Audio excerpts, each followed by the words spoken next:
So welcome back. My name is Andy, and if you've been watching any of the other videos in this little series of videos, then what I'm going to do today is just following a very similar format to what you might have been using in other videos for different areas of your body. So this is the video to do with improving shoulder range of motion. And as we've done in other videos, there will be a test which we can then use as a way of finding if some of the things that we do in this sequence are actually starting to show improvements. And it might very well be that as you go through the sequence and we retest as we go through, that you see nice big improvements occurring after each part that we do. And some of you might find that only some parts help you, and some of you might find that none of it is making a big difference. And it might be that you will just need time and practice to over several sessions or more to start to see improvements in your range of motion.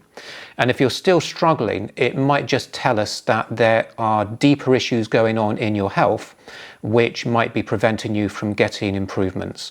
And some of those things might be inflammation in certain joints, there could be certain injuries, even things relating to internal organs and health of the internal systems that can be reflected in tightnesses in joints and in muscles. So see what happens, and if you go through and find good improvements, then do let me know in the comments below. So we're going to start with a test, and this is the test. So I'm going to get you to have a lie down on your back, feet flat on the floor, and then just make sure your lower back is flat into the floor. And then either using one arm or both arms at the same time, and I'm going to do both because what you often find is you can then compare to see if one arm is different. But essentially we're just going to take one arm and take it over the head towards the floor, and I'm particularly tight in my shoulders. So I'm keeping my back against the floor, and I'm just seeing how far I can go. And at the moment, I can just about get my fingers, if I bend my wrist, and that's as far as I can go on that right side. And then I'll do the same on the other side, keeping the lower back completely flat. And this side feels a bit tighter. And I'm, again, just getting my fingertips to touch.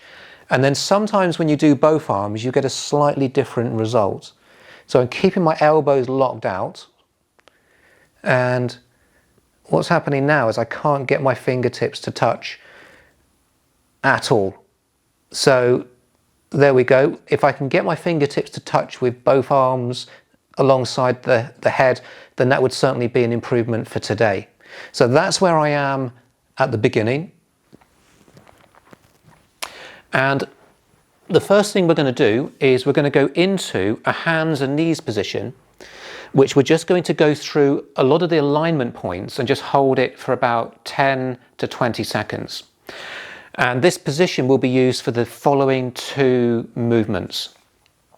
So it's essentially a hands and knees position where you want your knees to be just hip distance apart, and your knees are in line with your hips, and your hands are directly under your shoulders. So you're creating a box shape with your hands and your knees. And once you've got that basic position, you want to make sure that your alignments through your head, neck and shoulders are as I'm going to point out. We want to make sure that you're not rounded through particularly your lower back. So can you see that's a rounded position? So I'm just going to bring that to what would be a more natural alignment. So you can have a little bit of curve in your lumbar spine. And you also want to make sure you're not sitting back towards the heels, because you want that hips over the position of your knees. And you want to make sure that your head is not looking too far up and it's not dropped too far down, and you're not winging through the scapula. And that would look like this. So if I'm winging through the scapula, my shoulder blades are kind of dropped back, and that would be a winging position. So once you've got all those alignment points, and some of you might be just naturally perfectly aligned, but most people would need to maybe pay attention to one or two of those, and this is where a mirror can be very helpful. But you're just thinking of keeping that lower back position, so you've got that neutral curve in your lower back, in the lumbar spine. You're not winging through the scapula. Your head is aligned with the rest of your spine. And your elbows, if you were to bend them, would point, as I'm bending my elbows now, would point towards your knees. So they're not turned outwards, so that if you bent them, they went out to the side. So that's how you want everything to be positioned. And if you align yourself with all those alignment points, and then just hold it for about anywhere up to 30 seconds, you may find that just holding that position allows your body to soften. And when your body is positioned with good alignment, you'll be surprised how much tension releases from the spine and the joints. So I'm just going to hold this for another 5 to 10 seconds. I'm going to relax into my breathing, and I can feel a kind of a yawn wanting to come on.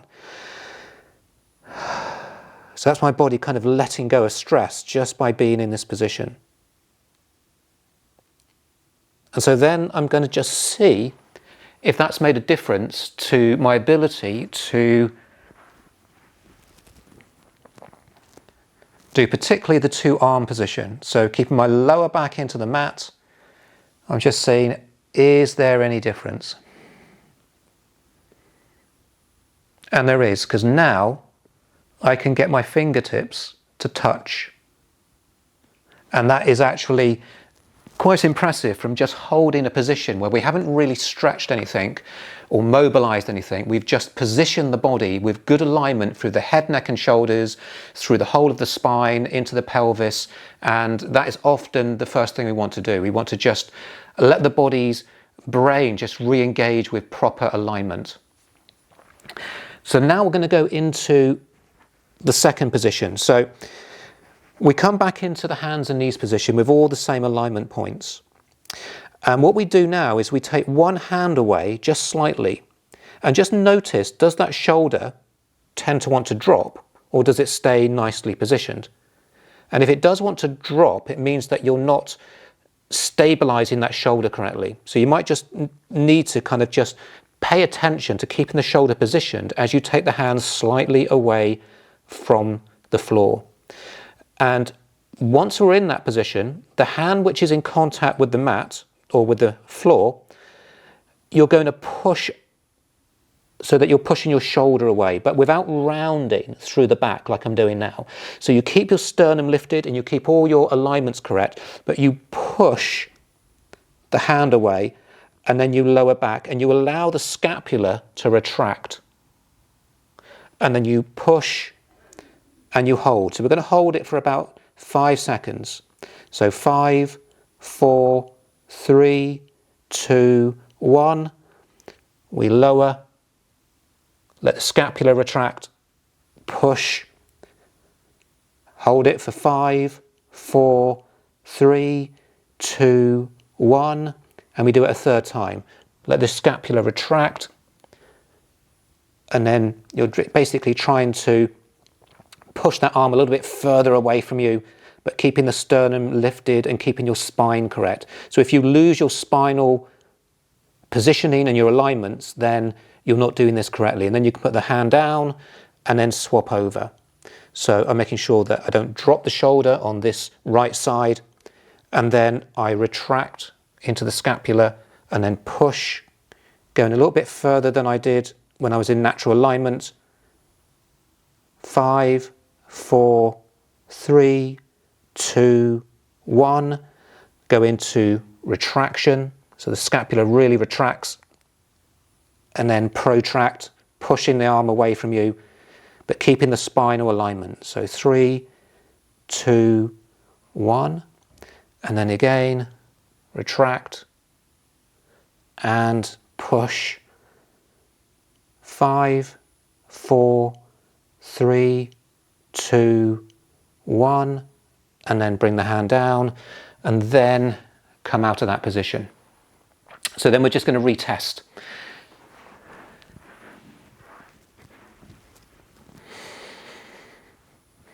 So keeping the lower back flat, bring the hands.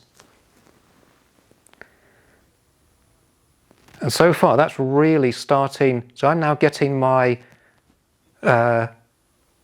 kind of some of my fingers and knuckles to the floor.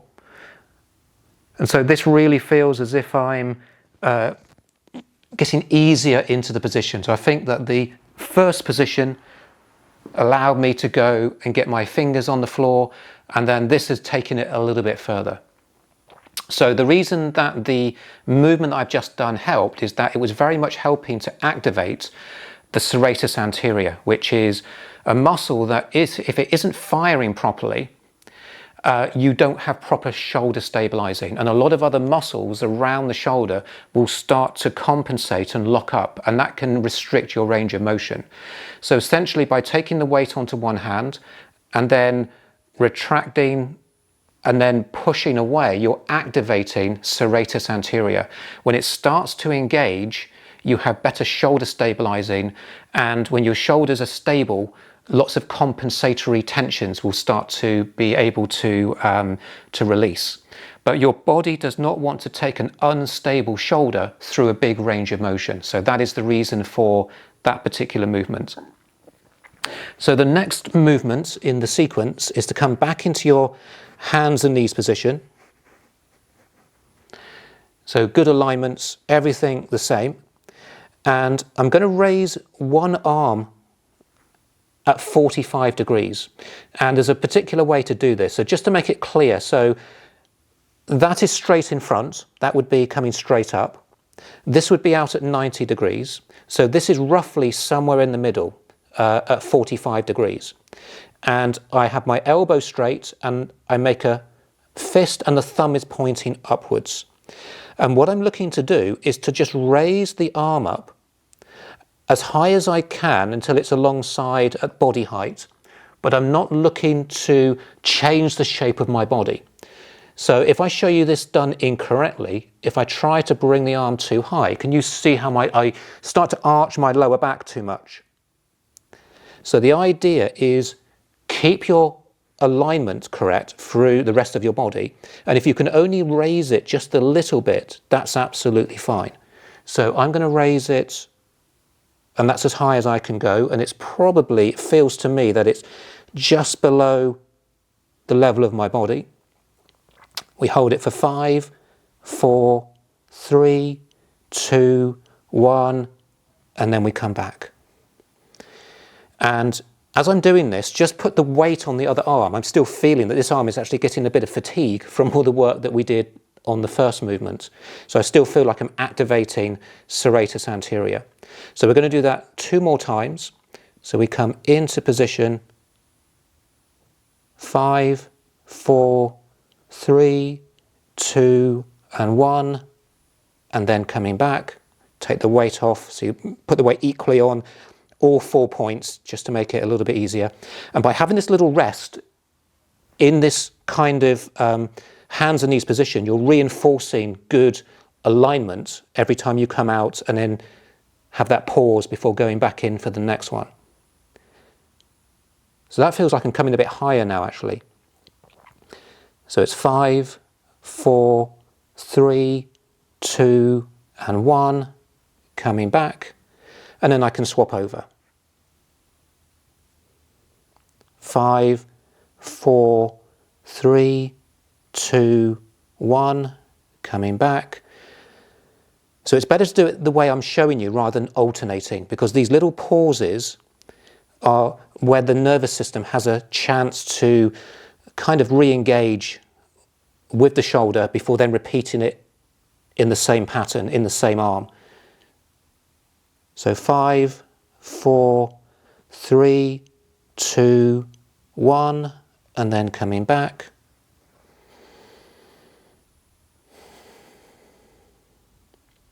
And the last one. So 3 times. 5, 4, 3, 2, 1, and then return. And then we come out. And we do the same thing. We do another test. So let's just see if anything's different.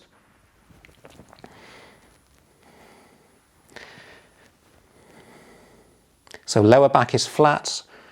We just see how far we can go. And to me, that might be a little bit better, but I'm slightly bending the elbows, but it feels like it's easier and I'm getting further into it a little bit. So this is probably as far as I normally get to. So if I can get the whole of the back of my hands on the floor, then I'm doing really, really well.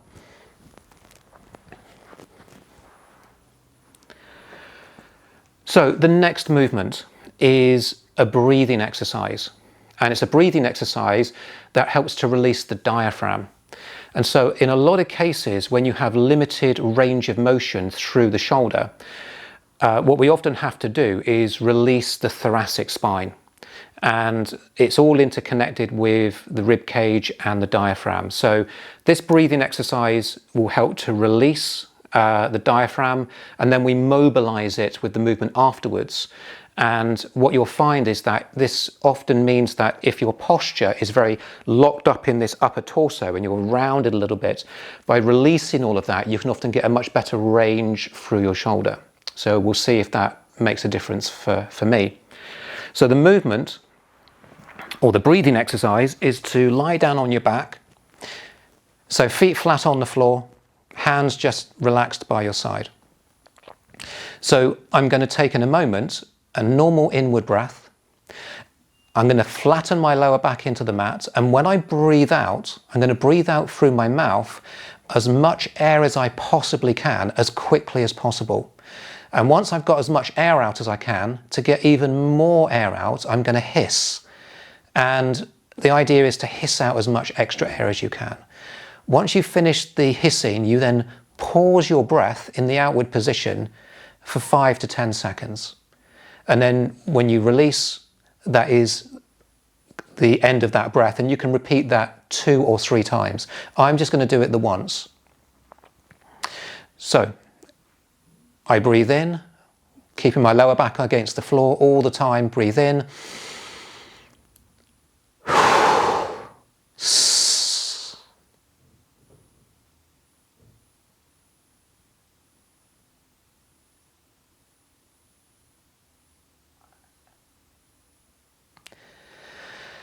And then when you relax, you can breathe normally. You can let your lower back come away from the floor a little bit.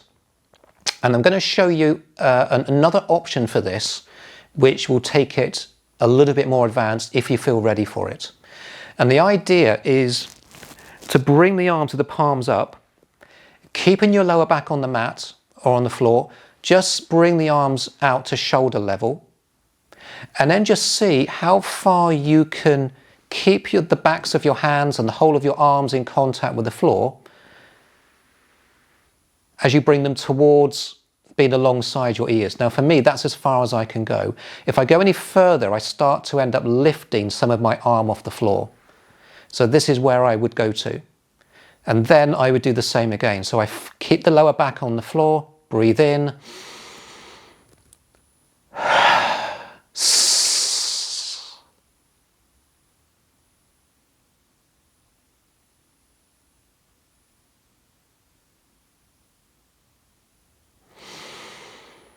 And then relax. And that will be a more advanced version. So I can stay in this position to do another test. So I keep my lower back flat. And that doesn't feel too much different to last time.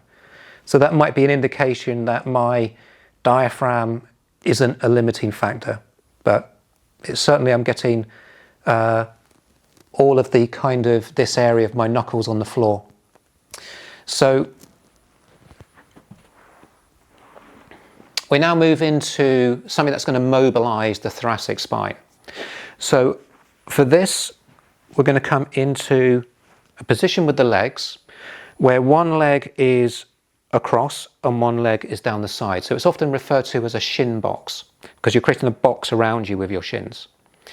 And then if you were looking forwards, the knee which is with the kind of shin that's going across, so this is going across in front, this is the knee of that front leg. I'm going to place one hand on each side of that knee, and it could be fingertips if you can't reach, but palms if you can. Try to turn your body the best that you can, so your sternum lines up with that knee. And then from here, we're going to lengthen through the spine, lift the sternum, and just have the chin slightly lifted, and just hold that position for 2 or 3 seconds, and then we curl up into a ball. So we draw the chin right into the chest, curl into a ball, but keep the arms straight. And we just do that 2 more times. So we lengthen, lifting the sternum, and then roll into a ball. And then 1 more time, lengthening, and then rolling into a ball. And then you come out and you do the same on the other side. So I change the stance around. So I've got the shin box with the opposite leg in front. I place my hands either side of the leg, turn my body as best that I can to line my sternum up with that knee, and then we lengthen, lift the chin just a little bit, hold for 2 or 3 seconds, and then curl into a ball. And then we lengthen,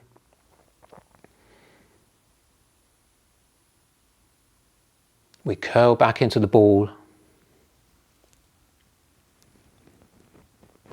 and then the last time. So 3 times all together.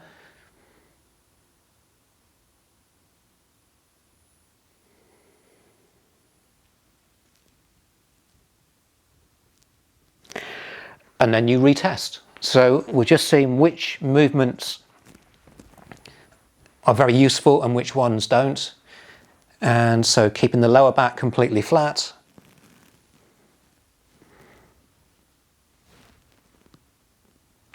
That's beginning to make a difference. So the diaphragm movement didn't, but this has actually started to make a bit of a difference. So I feel that I'm getting deeper into the stretch, closer to the whole of the arm and the hand coming into contact. So we've got 2 more movements to go. And the next one is from HANA Somatics. And we're going to do a kind of a quick version of a chest release. And the way to do this is to lie down on your back, feet flat on the floor. You can just allow your lower back to be whatever's comfortable. You don't need to have it flat on the mat. And then from this position, have your hands just alongside your body. And the first movement is just to raise the shoulders up towards the ceiling, turn the palms inwards, and then you can bring the hands onto the legs. And what you're trying to do is bring that shoulder diagonally towards the opposite hip, and the same with this one. So you're rolling and creating a bit of gentle tension, and you can push a little bit into the legs with your hands to create a bit of extra tension, but nothing too extreme. And then the key is to release and unwind from that very gently. And I'm probably going to take anywhere from 15 to 30 seconds to, as smoothly as I can, come out of that. And the more you do this with smoothness and control, the bigger the impact it has at taking some of the tension out of the front of your shoulders and the chest area. So I'm not rushing any part of that until I can just softly relax. So the second part of this is, rather than the palms being down onto the floor, we turn it so the palms are actually facing the body, and we keep the forearms on the floor, and we just raise the shoulders up towards the ceiling, but we keep the hold of the forearm on the floor, including the elbow. We hold it, and then gently and smoothly let the shoulders relax back down. And if you encounter any shaking on any of the movements, whether it's the first one or this one or the one that follows, allow that shaking to occur. That's part of the brain trying to recalibrate a faulty movement pattern within that part of the body. Lovely, so I can just relax. And the last part is we turn the palms upwards. And so this movement is very much like the first movement, but with the palms up rather than palms down. So we lift the shoulders up, turn the palms to face the body, gently place them on the legs, and you're trying to get the shoulder to come across diagonally in each direction to feel a little bit of contraction into the shoulders and the chest, and then you gently unwind through that movement. But you take your time with it. So most people they move out of the movement too quickly. It's not going into the movement that's the key. It's how slowly and mindfully that you come out of it. And so that is the somatic movements to really release through the chest and the shoulders. And let's now just retest. So I flatten my back into the mat and I just see if anything's changed. And that hasn't helped me at all. So, or maybe it has. Maybe I just needed to relax and wait a little bit. So I do feel I'm getting closer to the backs of my hands being on the floor, but I am having to bend my elbows a little bit to get there. So it feels like it's very similar to before. So I don't feel that releasing or that movement helped me, but for some of you it will. So we've got one more movement, and the final movement is more of a typical stretch. So for the final movement, it is a stretch and you need a wall. And I'm going to suggest that for starting, you just stand close to the wall, that you could put your elbow on the wall as such. So that's about there for me. And then I'm going to take the leg that's away from the wall behind me slightly and the leg that's closest slightly in front. And then we take the hand that's away from the wall and we take it alongside the ear, fingertips pointing towards the wall, and we're looking to lean over to the side and place the fingertips or even the palm on the wall. And then you can adjust your feet position. So if you need to shuffle closer to the wall, you can. And I can put now my palm against the wall. You don't have to keep this elbow completely straight or locked, but if you can keep it straighter, that's ideal. And you're looking to stretch basically through the side of the body. So what I'm going to do now is just hold that for a count of 10, 9, 8, 7, 6, 5, 4, 3, 2, 1. And then I try to put a bit of pressure through the hand or the fingers and I press. So I'm always trying to press my body away from the wall. Not too aggressively, but just with some degree of activation of strength. So it might be quite gentle.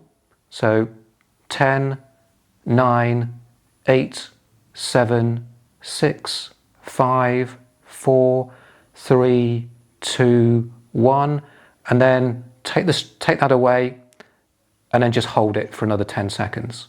10, 9, 8, 7, 6, 5, 4, 3, 2, and 1. And then you swap over to the other side. So just so I can retest. So I swap over. So I started close enough that I could put my forearm or elbow against the wall.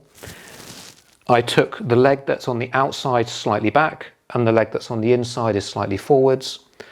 Take the arm over the head and then towards the wall. And if you find that you need to shuffle closer to the wall, you can do so. And if you find you want to shuffle slightly further away, that's fine as well. So give that sequence a try and let me know how you get on in the comments below the video. So for me, there were parts of that sequence that really seemed to make me have a better range of motion through my shoulders, other parts that didn't really do much, but with regular usage on a daily basis or every other day for a period of time, it will start to release the tension through the shoulders. And as I said at the beginning of the video, if it doesn't, it usually means there are deeper issues that need to be addressed. So thank you very much for watching the video and good luck with your training.